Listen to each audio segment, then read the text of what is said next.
오늘 하나님께서 우리에게 주신 하나님의 말씀은요, 창세기 1장 1절 말씀으로 함께 나누도록 하겠습니다. 함께 한 절이니까요, 큰 목소리로 한번 읽도록 하겠습니다. 시작. 태초에 하나님이 천지를 창조하시니라. 아멘.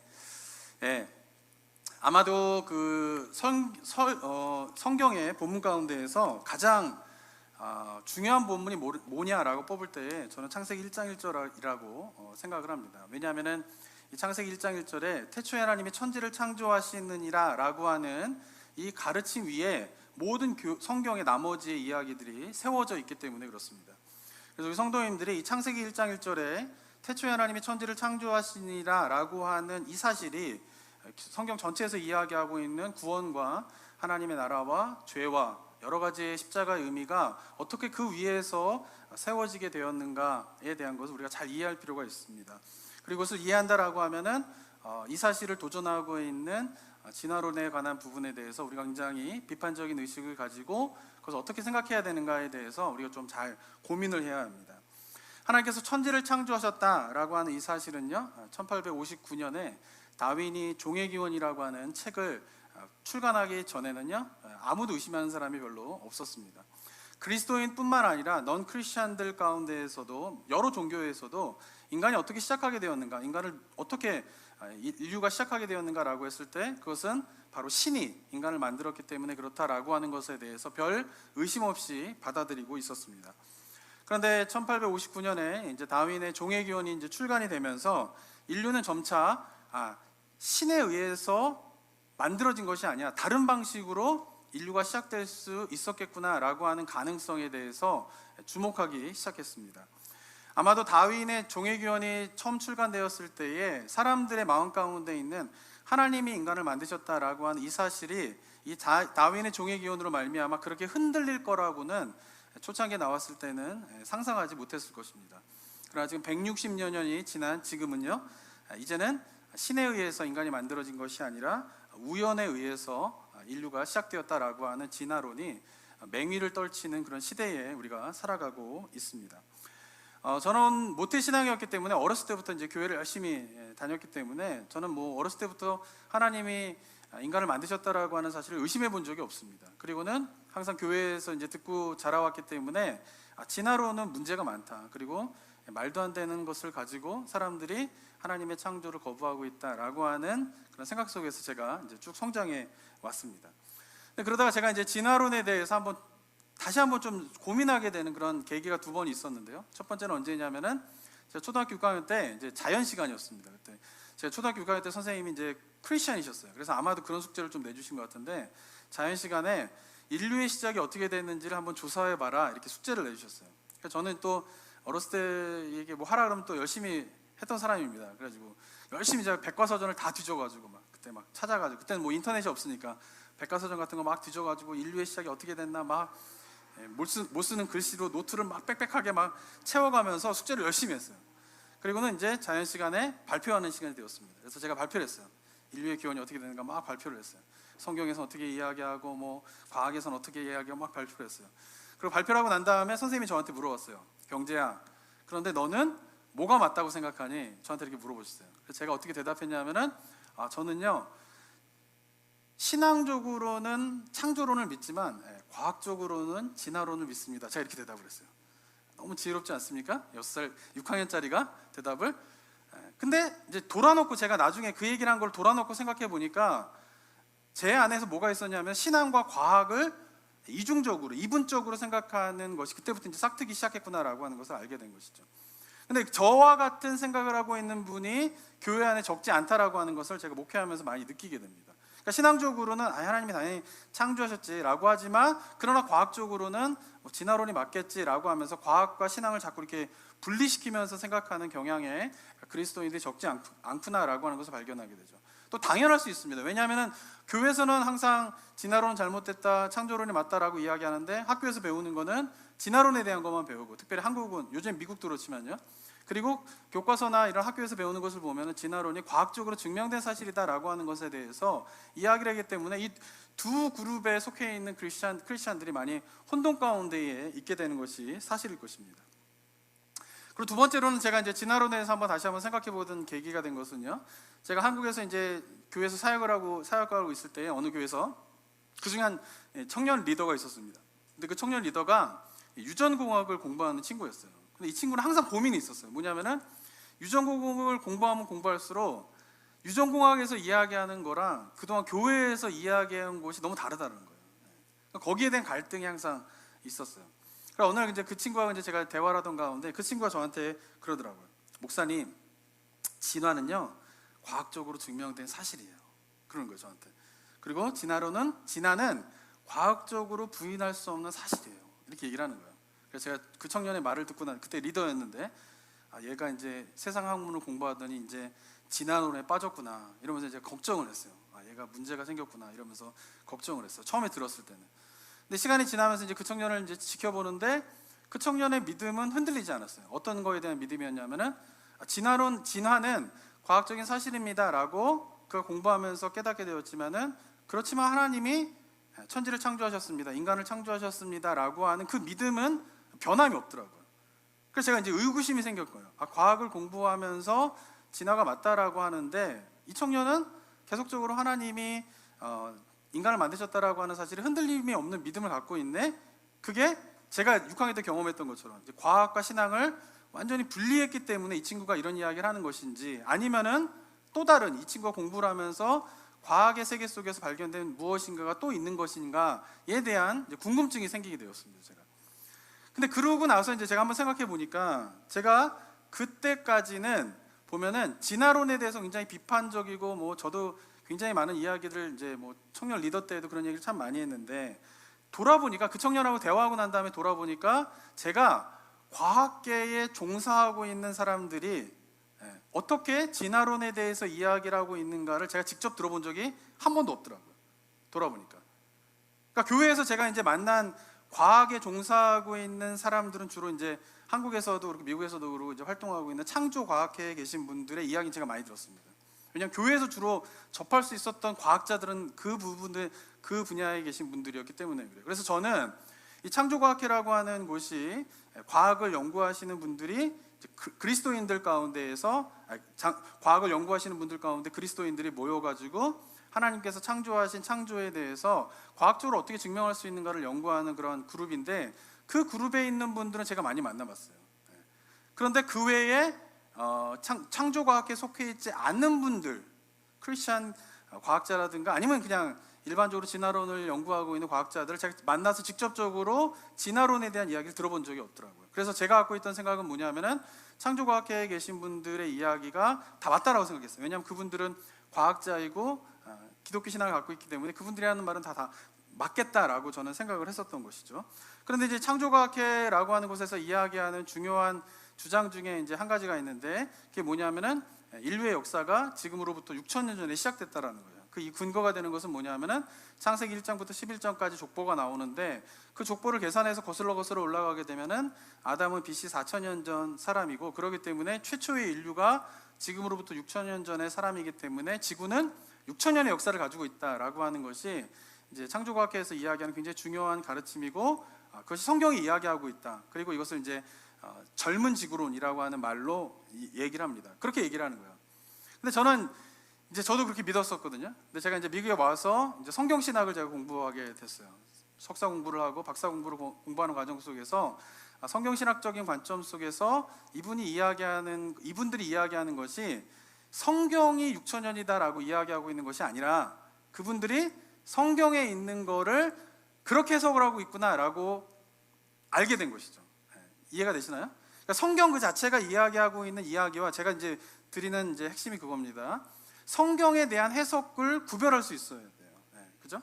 근데 이 해석이 잘못된 거지 성경의 자체가 이야기하고 있는 것이 잘못된 것은 아니구나라고 하는 것을 이제 점차 깨닫게 되었죠. 그러면서 이제 생각이 좀 달라지게 되었습니다. 그러면서 그 청년을 만난 계기로, 그리고 제가 이제 성경 신학을 공부하는 과정 속에서 제가 예전에 알았던 진화론에 대한 것들에 대한 것을 제고하기 위해서 창조과학에 속해 있지 않는 크리스천 과학자들은 어떻게 이야기하는지를 제가 주목하게 되었고요. 그리고 그 외에도 진화론을 공부하고 있는 과학자들이 뭐라고 이야기하는 건지 도대체 그런 거에 대해서 또 책도 보고 강연도 들으면서 이제 제가 그런 것에 대해서 좀 배우게 되었습니다. 자, 그런데 그러면 제가 느끼게 된 거 있는데, 그게 뭐냐면은 저를 비롯해서 보수적인 신앙을 갖고 있는 많은 특별히 한국 교회 성도님들, 크리스찬들이 진화론에 대해서 비판을 할 때에 잘못된 지식을 가지고 진화론을 비판하는 것이 있구나, 이것이 문제구나라고 하는 것을 제가 좀 발견하게 되었습니다. 먼저 말씀드리지만 오늘 설교를 잘 들으셔야 됩니다. 그리고 오늘 다음 주 뭐 이렇게까지 좀 설교를 잘 들으셔야 되는데, 저는 분명히 진화론을 지지하지 않습니다. 이건 아시겠죠? 여기 계신 분들도 아닐 것입니다. 그리고 어떠한 진화론도, 예를 들면 뭐 소위 말하는 유신론적인 진화론에 관한 것도 저는 그 사상에 갖고 있는 부분에 대한 문제점이 있다라고 생각을 하고 있는 것을 전제로 해서 제가 말씀을 드리는데, 무엇이냐면은 진화론을 비판하는 것은 굉장히 중요합니다. 제가 말씀드렸지만 이 창조론, 하나님이 이 인간을 창조하시고 우주 만물을 창조하셨다라고 하는 사실은 성경에서 가장 중요한 사실인 것이죠. 이거 흔들리면은 모든 신앙의 뿌리가 흔들리게 되어 있습니다. 그렇기 때문에 그것을 흔드는 진화론에 대한 비판을 하는 것은 굉장히 중요하지만, 그러나 정확한 내용을 가지고 비판하는 것이 더 중요합니다. 요즘에 교회에서 진화론에 대한 비판을 보게 될 때에 정확하지 않은 사실로 진화론을 비판하는 경우가 많이 있다라고 하는 것을 제가 보게 됩니다. 그 첫 번째로 보면요, 보통 진화론을 할 때에, 교회에서 비판할 때에 이런 그림이 떠오르시게 될 겁니다. 한번 화면을 보시면요, 이게 뭐냐면은 원숭이가 사람이 되었다고 하면서 찰스 다윈의 진화론, 이렇게 비판하는 겁니다. 이게 뭐냐면은 진화론에 따르면은 원숭이가 이렇게 뭐 이제 오랑우탕이 되고, 오랑우탕이 고릴라가 되고, 고릴라가 뭐 이렇게 해가지고 지금 사람이 됐다면서 원숭이가 그럼 사람이 되었다는 거야? 라고 하면서 찰스 다윈의 진화론은 잘못됐다, 이렇게 비판을 하죠. 이게 뭐냐면 포스터예요. 제가 이 사진이 뭐냐면 포스터예요. 어느 교회에서 진화론에 대한 비판을 할 때 사용했던 포스터의 제목입니다. 그게 뭐냐면은 원숭이가 사람이 되었다고 찰스 다윈의 진화론, 그러니까 이걸 비판하는 거죠. 이렇게 많이 알고 있습니다.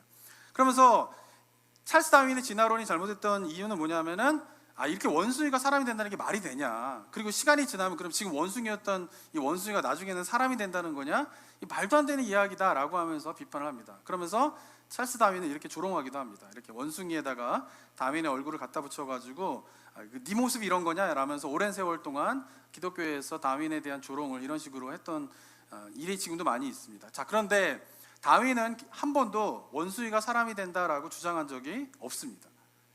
왜냐하면 찰스 다윈이 1859년에 종회기원을 내기 전에 이미 진화론자들이 많이 있었어요. 근데 그 진화론자들 가운데에서 이름이 유명했던 사람인데, 그분이 누구냐면 라마르크라고 하는 진화론자가 있었습니다. 이 사람이 1744년에서 1829년, 1859년에 종회기원이 나오기 전에 이분이 이제 돌아가신 거죠. 이분이 이제 다윈이 나오기 전까지 진화론에 대해서 굉장히 이야기하는데, 원숭이가 사람이 된다라고 주장한 것은 다윈의 주장이 아니라 누구의 주장이냐면 라마르크의 주장인 것입니다. 라마르크가 원숭이가 사람이 되어져 간다라고 하는 1차원적인 거슬러 올라간다라고 하는 주장은 라마르크의 주장이고 다윈의 주장이 아니라는 것이죠. 그러니까 다윈의 진화론을 이야기하면서 원숭이가 사람이 된다라고 하면서 비판을 하는 건 어쩌면 틀린 정보를 가지고 비판을 하는 것이다라고 하는 것이에요. 그런데 지금도 많은 교회에서는 이걸 가지고 다윈을 비판합니다. 더 문제는 뭐냐면은 지금 현재 과학계에서 진화론에 대한 연구가 진행되어지고 있는데, 과학계에서 진행되고 있는 진화론에 대한 연구도 이 라마르크가 주장하는 그 주장에 따른 진화론을 과학자들이 연구하고 있다라고 교회는 알고 있는 것이에요. 그런데 이러한 식의 진화론은 이미 폐기되었어요. 과학계에서도. 과학계에서 진화론을 연구할 때에 이런 주장을 가지고 진화론을 연구하는 게 아님에도 불구하고 교회에서 지금도 끊임없이 다윈에 대해서, 진화론에 대해서, 그리고 진화론을 연구하는 과학자들에 대해서 비판한 것은, 그럼 원숭이가 사람이 된다는 말이야? 원숭이가 지나면 결국 사람이 된다는 거야? 라는 식으로 비판을 하고 있는 것이 문제이다라고 하는 것이죠.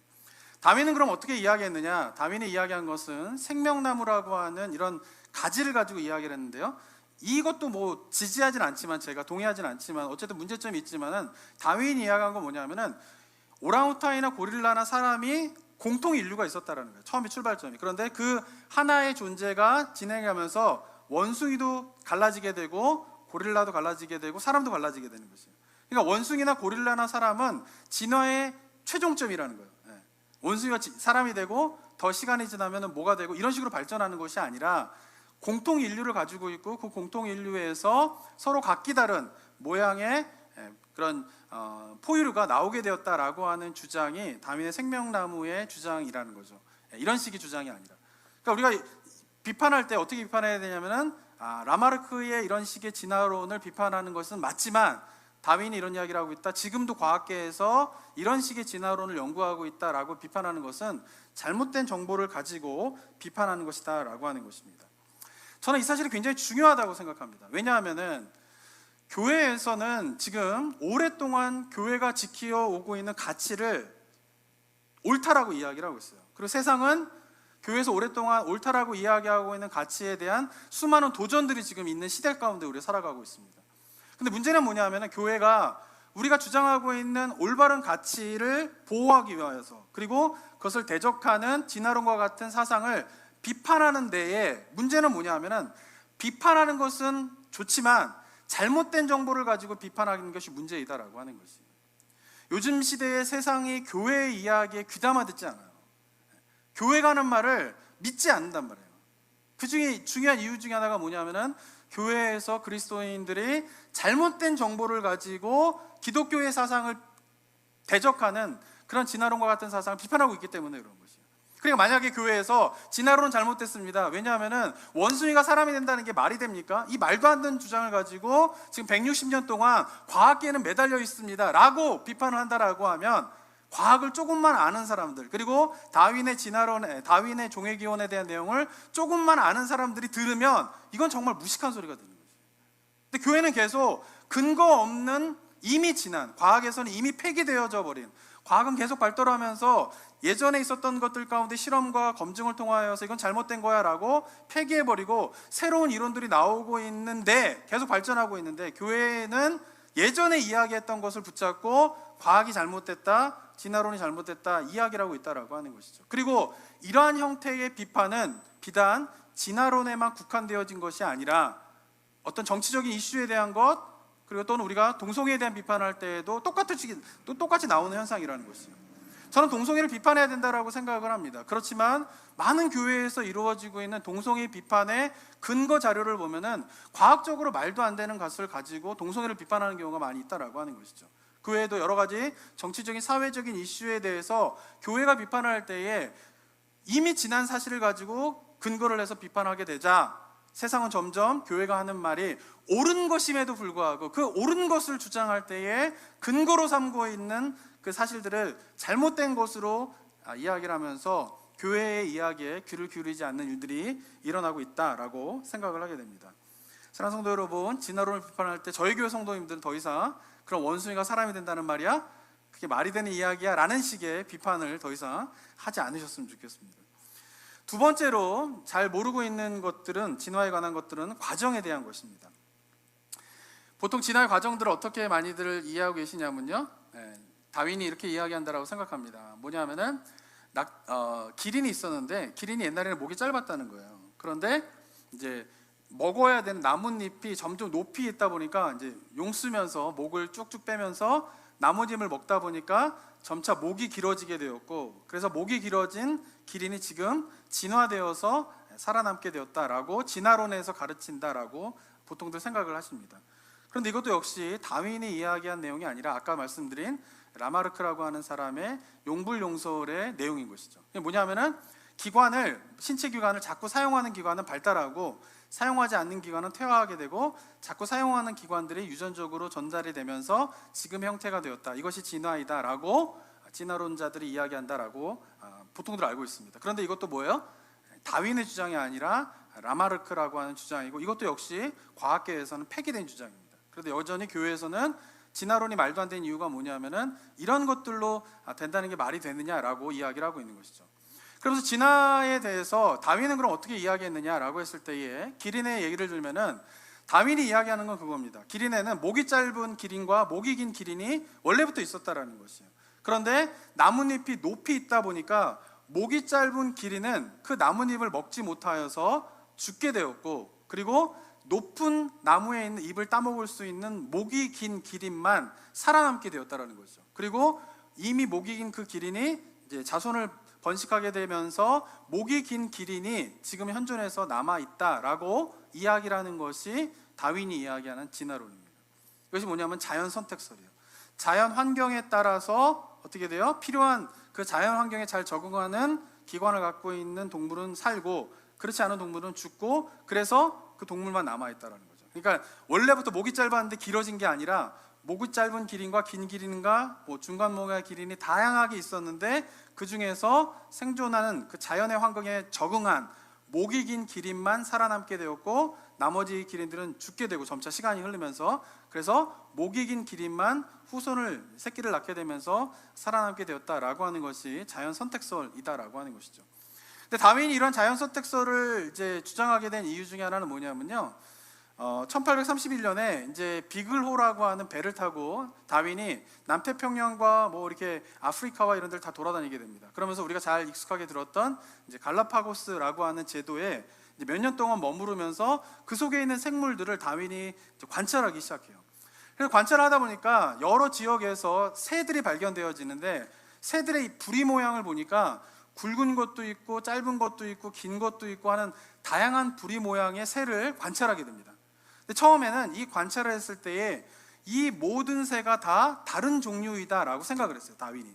그런데 다 관찰하고 따져보니까 이 모든 새들은 다른 종이 아니라 핀치라고 하는 새의 한 종류의 새인데 한 종에서 부리의 모양이 저렇게 다 다른 거예요. 그래서 왜 다른가? 그리고 왜 갈라파고스에는 다른 부리의 모양의 새는 있지 않고 오직 이 가운데에 있는 저런 모양의 새만 남게 되었는가라고 생각하기 시작한 거예요. 그러다 보니까 발견한 게 뭐냐면은 새가 먹을 수 있는 여러 가지의 것들인데 씨를 먹을 때에는 저런 부리 모양이 필요하고요. 그다음에 선인장에 뭐 즙을 먹을 때는 저런 모양의 부리가 있고 나무 속에 있는 곤충을 먹을 때에는 가운데 있는 부리 모양, 또 그냥 곤충을 먹을 때는 뭐 네 번째 부리 모양, 그 다음에 열매를 먹을 때에는 이런 부리 모양이 다른 거예요. 근데 갈라파고스에는 다른 씨나 열매들은 없고 핀치라고 하는 새가 먹을 수 있는 것은 뭐냐면 나무 속에 있는 곤충만 먹을 수 있어서 거예요. 그래서 다른 부리 모양을 갖고 있던 핀치 새는 다 죽어버리고 없어져 버린 거죠, 이렇게. 그리고 나무 속에 있는 곤충을 먹기에 적합한 부리 모양의 저 새만 남게 되어서 다윈이 갈라파고스를 갔을 때에는 이 새만 있었다라고 하는 것이. 그러니까 뭐예요? 다양한 종류의 부리 모양을 갖고 있는 것이 다 핀치라고 하는 종의 새의 종류인데 그 중에서 갈라파고스 섬의 환경에 맞는 새만 살아남아서 그것이 전달되어졌다라고 하는 것이죠. 근데 이것을 160년 동안 과학계에서 계속 연구를 했어요. 근데 갈라파고스에 가게 되면 그런데 어떤 시기 때마다 부리 모양이 또 달라진대요. 그 이유는 뭐냐면은 갈라파고스에 다윈이 있을 때에는 새들이 먹은 것이 주로 나무 속에 있는 곤충을 먹게 되었지만은 또 역사 속에서 뭐 몇십 년이 지나다 보니까 갈라파고스에는 어떨 때에는 씨 열매가 많아지는 거예요. 그럼 씨 열매가 많을 때에는 어느 기간에 부리 모양을 가진 핀치새의 모양을 보면은 맨 왼쪽에 있는 그런 모양의 새가 남아 있다라는 것을 과학적으로 이제 증명하게 되는 그런 일들이 벌어지게 되는 것이죠. 다윈의 자연 선택설은 160년 동안 과학적으로 검증을 해보니까 틀리지 않았다는 거예요. 그러니까 다윈이 다 문제가 있었던 게 아니에요. 그러니까 160년 동안 다윈의 종의 기원을 과학계가 지금 연구하고 있는데 과학자들이 바보가 아니란 말이에요. 검증하는 가운데에서 다윈이 하고 있는 말이 틀리지 않은 이야기들을 받아들여서 지금도 진화론을 연구하고 있다라고 하는 것이죠.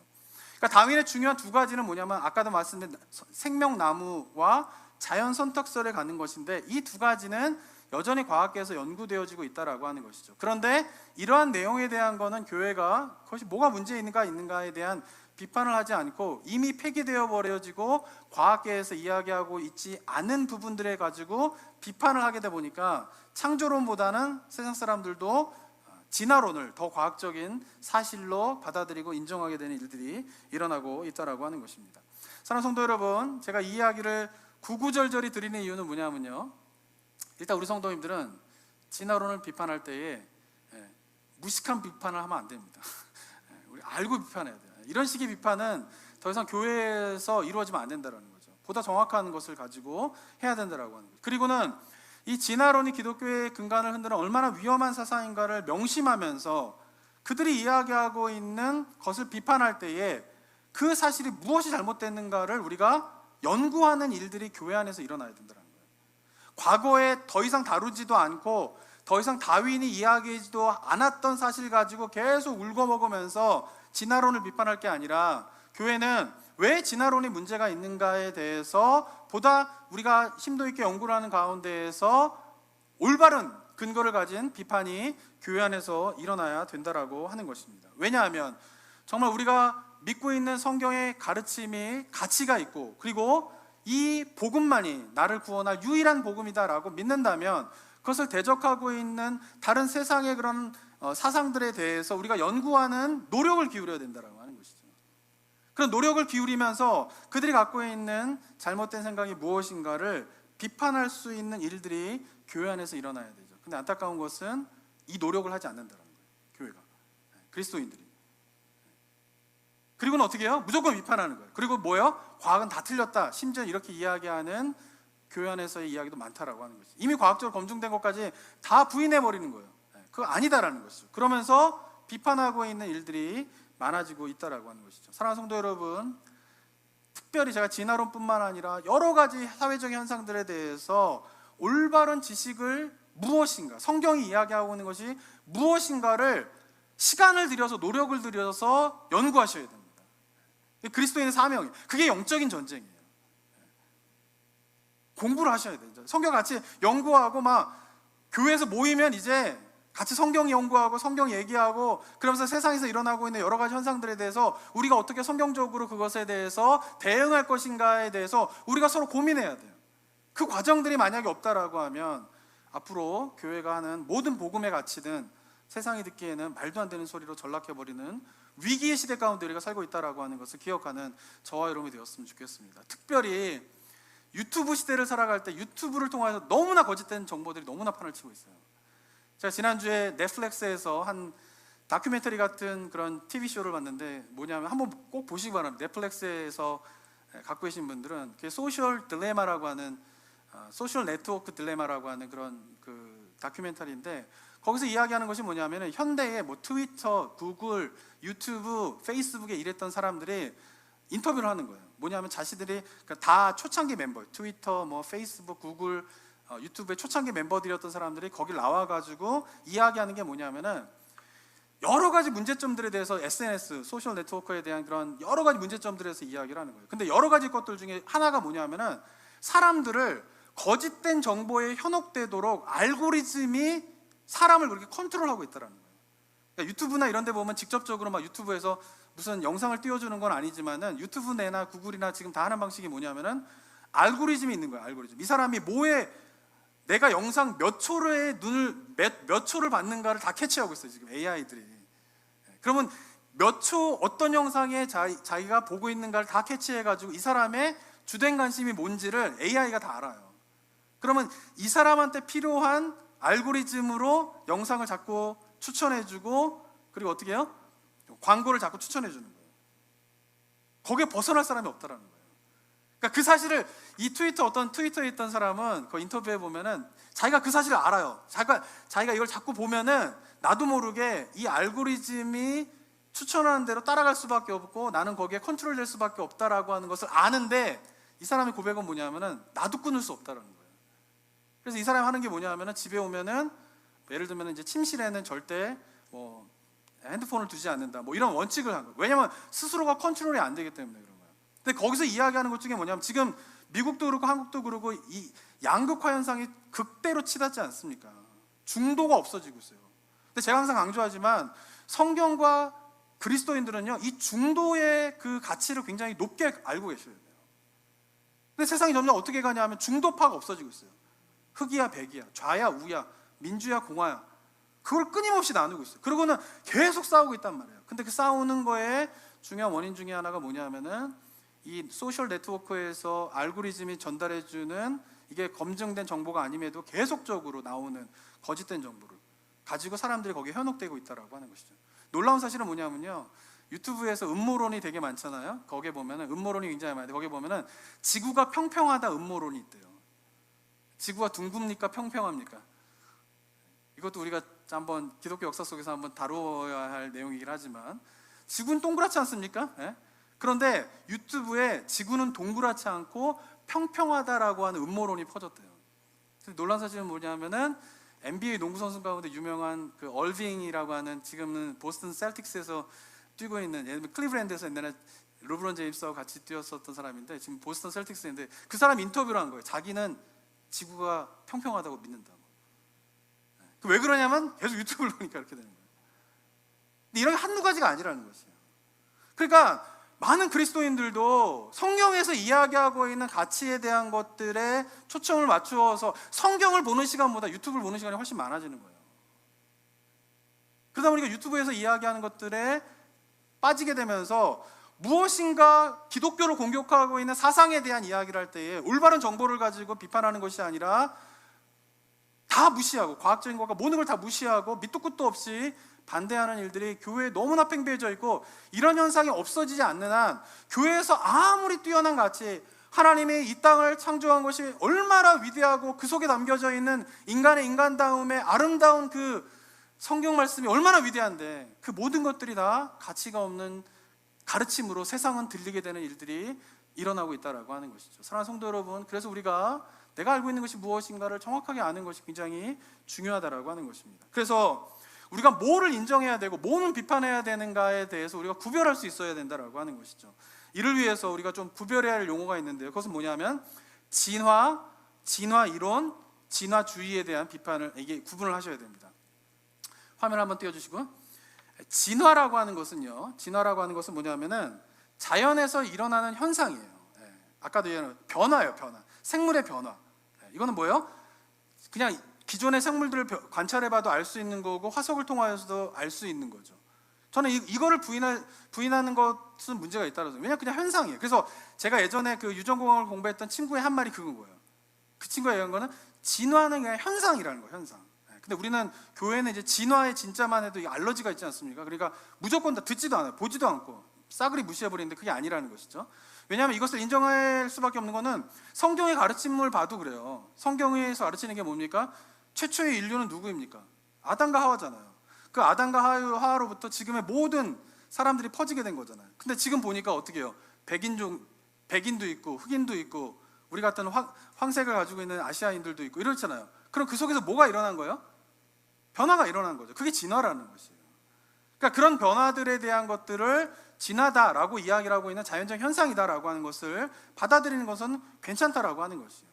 그런데 두 번째로 진화 이론이라고 하는 것은 뭐냐면은 그런 자연적인 변화가 어떻게 일어났는가를 이야기하는 이론이에요. 그것이 뭐냐면 아까도 이야기한 것처럼 다윈이 이야기한 자연 선택설, 이게 뭐예요? 과학적인 이론이죠. 이것도 검증된 사실인 거예요. 다윈이 틀리지 않았다라고 160년의 과학자들이 이야기를 하고 있어요.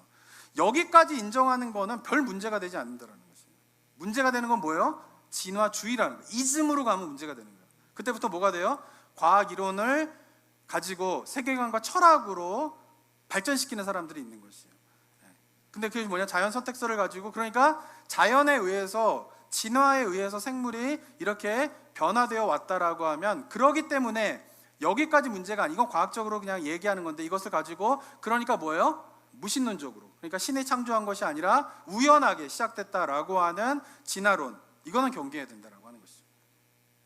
그래서 경계해야 될 거는 뭐냐면은 진화론에 대한 이 이즘으로 가는 사실에 대한 것을 경계해야 된다라고 하는. 그런데 교회에서는 이거를 다 싸잡아서 잘못됐다라고 이야기하는 경우가 많이 있죠. 물론 이런 진화 이론을 공부하는 사람들 가운데에 무신론자들이 굉장히 많이 있습니다. 그리고 대표적인 사람이 누구냐면 바로 리차드 도킨스라고 하는 사람이죠. 영국 옥스퍼드 대학의 지금 교수인데, 이 사람이 이기적인 유전자 또는 만들어낸 신 뭐 이런 이것들을 하면서 신은 없다, 그리고 근거로 삼는 이 책의 모든 내용들은 진화론에서 연구한 진화와 진화 이론을 가지고 이 사람이 결론을 도달하는 건 뭐냐면은 그래서 신이 없다, 이렇게 이야기하고 있는 것이죠.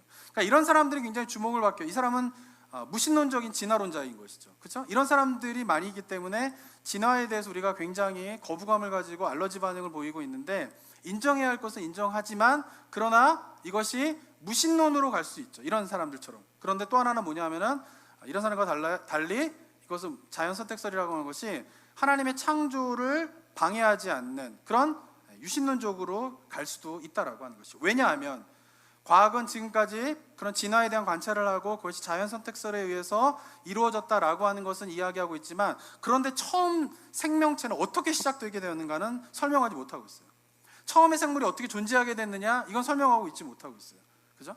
그러니까 그것이 과학이 갖고 있는 한계인 것이죠. 그래서 진화론을 연구하고 있는 많은 사람들 가운데에도 크리스천들이 많이 있는 것이죠. 창조과학계는 완전히 이제 진화론 자체를 거부하고 있지만, 그런 그룹 말고 또 다른 그룹에서는 진화에 대한 연구를 하지만 그러나 무신론적으로 빠지지 않고 어떻게 해요? 유신론의 하나님의 창조의 세계를 연구하는 그런 사람들의 그룹도 굉장히 많이 있다라고 하는 것이죠. 그리고 제가 속해 있던 교회의 청년은 바로 진화를 연구하지만 그러나 뭐예요? 하나님의 창조를 거부하지 않는 신앙을 유지하고 있는 친구의 한 대표적인 예이다라고 볼 수가 있는 것이죠. 우리가 빅뱅 이론도 마찬가지예요. 여러분들 아시겠지만 빅뱅 이론 많이 들어보셨겠지만, 우주가 어떻게 시작하게 되었는가? 현재까지는 과학이 밝혀낸 것은 뭐냐? 빅뱅, 커다란 하나의 폭발에 의해서 시작됐다라고 이야기를 하고 있습니다. 그런데 이 빅뱅 이론도 마찬가지. 빅뱅 이론이 어떻게 시작되는가 하면요, 1927년에 벨기에의 카톨릭 사제였던 한 천문 관측하는 분이, 신부님이죠. 이분이 르메트르라고 하는 그런 분이 이론을 하나 내기 시작해요. 그 이론이 뭐냐면은 시간이 지날수록 우주는 점점 팽창하고 있다는 것이에요. 이론을 딱 냅니다. 처음에 이론뿐이었기 때문에 다 무시했어요. 심지어는 아인슈타인도 그때 동시대 사람인데, 최고의 물리학자인 아인슈타인도 말도 안 된다, 지구가 팽창한다라는, 우주는 정적인 거지 이렇게 동적이지 않다, 이렇게 생각하고 있었어요. 그래서 정적인 거는 말하는 건 말도 안 된다라고 아인슈타인도 이게 거짓말이다라고 이야기를 했어요. 그런데 1929년도에 허블이라고 하는 만안경의 허블 만안경 있지 않습니까? 이분이 이제 만안경을 가지고 관찰을 하는데, 관찰하다 보니까 흥미로운 걸 발견하게 돼요. 그게 뭐냐면은 운하들을 관찰하는데, 안드로메다 운하 이런 거 있지 않습니까? 그런 운하를 관찰하는데 그 운하의 거리가 시간이 지날수록 점점 멀어지고 있다는 것을 관찰하게 돼요. 운하와 운하 거리가. 그리고 지구에서 먼 운하일수록 빠르게 멀어지고 있다는 거예요. 지구로부터. 몇 년 동안 관찰을 하다 보면 만안경을 가지고. 그래서 이분이 르메르트가 이야기한 우주 팽창론을 직접 관찰을 하면서 그것을 증명하게 됩니다. 그래서 아인슈타인도 이때부터 생각을 다르게 고치죠. 자기가 옛날에 이야기했던 거는 잘못했다라고 하는 이야기를 하면서 우주 팽창에 관한 것에 대해서 아인슈타인도 갖게 되는 것이죠. 자, 그러면서 이 우주 팽창에 대한 것을 관찰한 거예요. 현상으로. 그랬더니 이게 어떤 과정을 통해서 일어났는가를 생각을 하면서, 시간이 지나면서 우주가 점점 팽창하고 있다라고 하면 반대로 생각하면 어떻게 되는 거예요? 시간이 거슬러 가면 어떻게 된다는 거예요? 우주가 점점 줄어들었을 것이다 라고 보는 것이죠. 그리고는 오랜 세월 전에 138억 년 전에 어떤 일이라면 점점 줄다가 하나의 점처럼 우주가 그랬다라는 거예요. 그리고 그 점일 그때의 하나의 거대한 폭발이 그 빅뱅이죠. 폭발이 일어나게 되면서 그 이후에 138억 년 동안 점점 우주는 팽창하게 되었고, 팽창하는 과정 속에서 여러 가지 것들이 생기게 되었다라고 하는 이론을 요즘에 내놓고, 거의 우주가 어떻게 기원이 되는가라고 했을 때 대부분의 과학자들은 빅뱅 이론이 맞다라고 이야기를 하고 있습니다. 자, 그러면 이 빅뱅 이론을 가지고도 이렇게 볼 수 있는 것이, 아까도 말씀드린 것처럼 우주 팽창이라고 하는 자연 현상을 관찰하게 됩니다. 그리고 과학자들은 그것이 빅뱅이라고 하는 과학 이론을 만들어내게 되는 것이죠. 그런데 이 빅뱅 이론을 가지고, 그러니까 우주의 시작은 하나님 만든 게 아니야, 우연한 폭발로 일어난 거야 라고 하는 무신론으로 갈 수도 있습니다. 아까도 말한 돌킨스라고 한 사람이 대표적인 사람들인 거죠. 그죠? 그렇지만 이 빅뱅 이론은 그렇게 됐을 거야 라고 추정하고 있는데, 역시 빅뱅 이론도 이야기하지 못하는 것은 처음에 폭발, 그 빅뱅이 어떻게 시작됐는지는 증명하지 못하고 있어요. 어떻게 그 폭발이 일어나게 됐는가, 이거는 모른다는 거예요. 기원에 대한 건 모른다는 거예요. 그러니까 이 빅뱅 이론을 가지고 그러니까 신이 없는 거야 라고 하는 결론을 내릴 수도 있지만, 또 하나의 결론은 뭘까요? 그 처음 빅뱅이 뭐예요? 어쩌면 성경에서 이야기하는 하나님의 창조의 시작점일 수 있다라고 생각하는 하나님의 창조 유신론으로도 이어질 수 있다라고 하는 것이죠. 경계해야 될 거는 뭘까요? 여러 가지 과학적인 이론과 현상 가지고 이즘을 만들어가는 그 과정들에 대한 거는 우리가 경계를 해야 된다라고 하는 것이죠. 그렇지만 과학적으로 이야기하는 것에 대해서 무조건 무시하고 그러지 말고, 좀 듣고 그것이 어떻게 성경 속에서 이야기하는 것과 어떻게 연결이 될까에 대한 부분들을 우리가 하는 것이 올바른 이야기다, 생각이다라고 저는 생각을 하게 됩니다. 과학에서 연구하고 증명된 모든 것을 요즘에 부정하면서 하나님의 창조론을 이야기하는 교회 모습도 굉장히 많이 있습니다. 그런데 한번 따지고 보면 과학에서 여러 가지 관찰과 이론을 내세운다 손 치더라도 그것이 하나님의 창조의 성경에서 이야기하고 있는 것에 위배되지 않는, 방해되지 않는 그런 사실들은 많이 있다는 것이죠.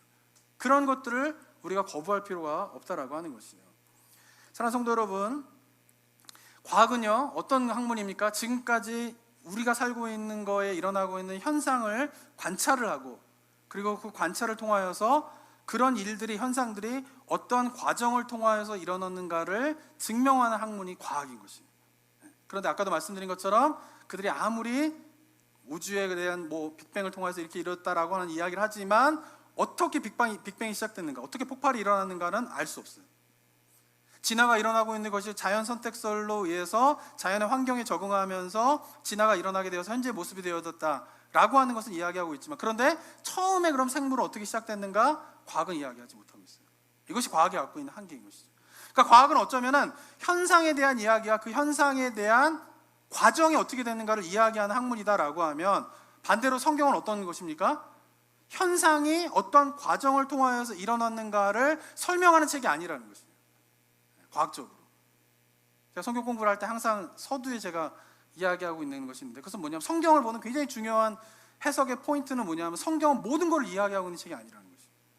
이야기 들으면 충격받으신 분들을 많이 있어요. 정말이에요? 성경은 과학에서 이야기하고 있는 그 모든 것들을 나열한 책이 아니라니까요.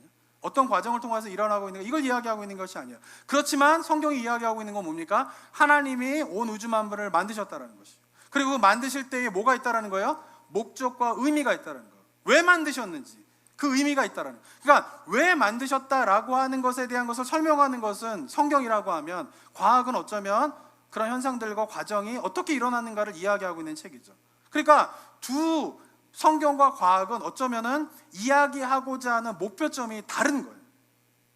근데 자꾸 헷갈리는 건 뭐냐면 과학으로 성경을 자꾸 해석하려고 그래요. 그래서 1장부터 11장까지 특별히 성경이 굉장히 제한적으로, 선택적으로 이야기하고 있는 것을 과학적으로 막 풀어내려고 하는 시도를 하게 되면서 정말 성경이 이야기하고자 하는 핵심을 관심을 안 가져요. 창세기가 진짜 과학적으로 맞는 거야, 안 맞는 거야, 이거에 모든 거에 관심이 있어요.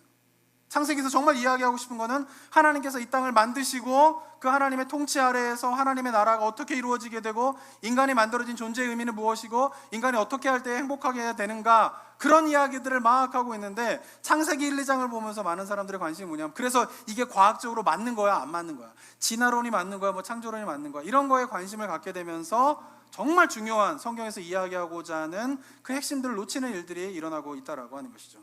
어쩌면 이게 뭐예요? 성경과 과학은 이야기하는 목표점이 다르다라고 하는 것을 우리가 받아들이면서 성경을 읽는 것이 굉장히 중요하다라고 하는 것이죠. 예를 들면 이런 것이에요.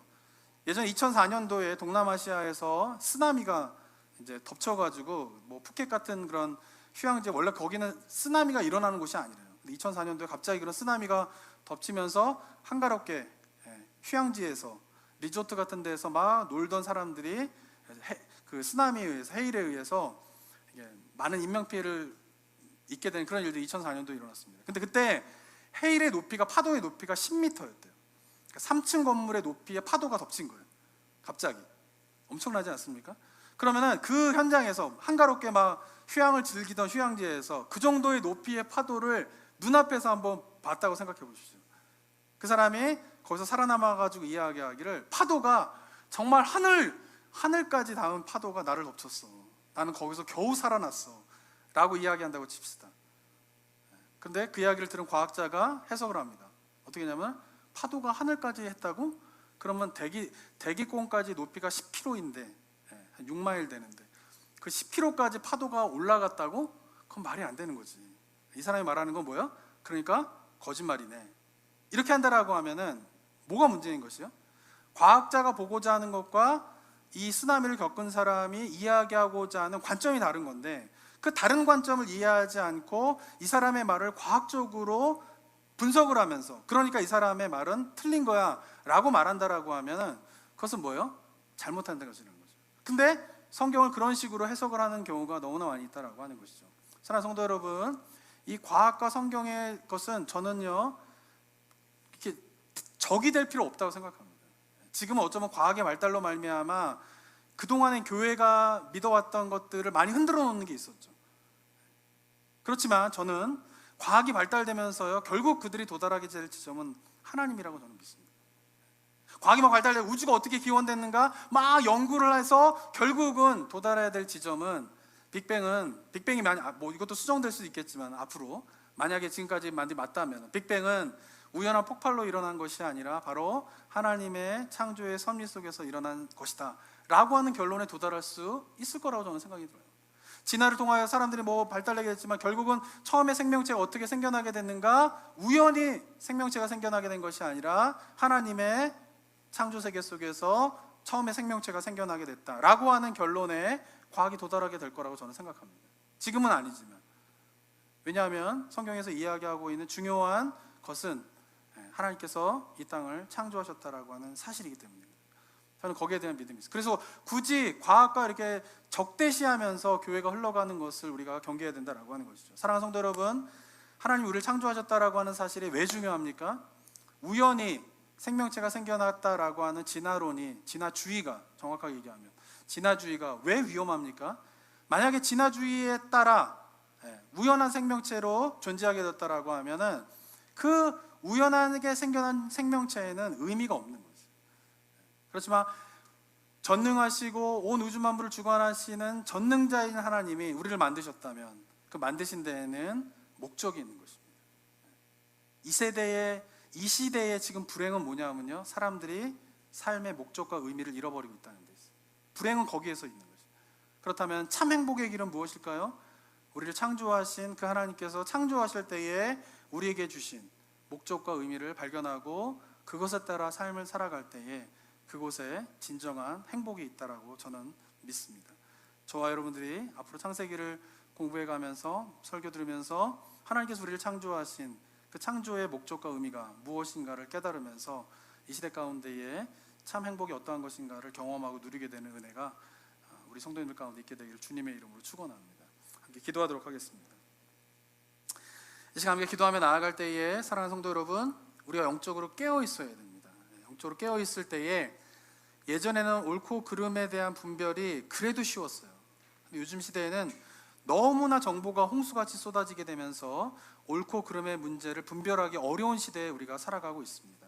그래서 우리가 하나님 앞에서 우리의 가치, 우리가 믿고 있는 것을 이야기하고 그것을 비판하는 세상 사상들에 대해서 이야기할 때 잘못된 것을 가지고 비판하게 되면서 오히려 하나님의 가치를 떨어뜨리게 되는 그런 일들이 우리 삶 가운데 일어나고 있습니다. 이 시간 기도하며 나아갈 때에 하나님께서 온 우주 만물을 창조하신 그 창조의 목적과 의미를 우리가 온전히 깨닫고 그것을 온전하게 세상을 향하여서 선포하면서 이 땅 가운데에 정말 하나님의 통치가 이루어지는 하나님의 나라를 경험하게 되는 은혜가 우리 삶 가운데 있게 되기를 소망합니다. 함께 그런 마음을 담아서 잠시 기도하면서 나아가도록 하겠습니다. 함께 기도하겠습니다.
온 우주 만물을 창조하신 하나님 아버지, 하나님의 그 창조의 세계 속에 담겨져 있는 그 하나님의 목적과 의미와 뜻들을 우리가 날마다 확인하고 점검하면서 그 목적과 뜻에 합당하게 살아가는 저희 모두가 될 수 있도록 인도하여 주시옵소서.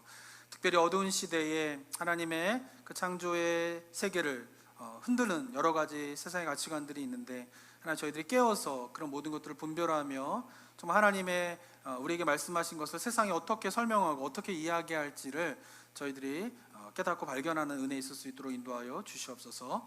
그래서 저희들이 정말 수고하고 노력하여서 성경에 담겨져 있는 하나님의 진리의 말씀을 깨닫는 삶의 모습이 이어질 수 있도록 인도하여 주시옵고, 그런 가운데 이 세상을 향하여서 정말 아름답고 가치 있는 삶이 무엇인가를 선포하며 증거할 수 있는 그런 영적인 능력을 소유한 그런 성도님들의 삶의 모습이 우리 모두 이곳에 계신 또 예배를 드리시는 우리 나성북부교회 성도님들의 모습이 될 수 있도록 주님 도와 주시옵소서. 은혜 감사드립니다. 예수 그리스도의 이름으로 기도드립니다. 아멘.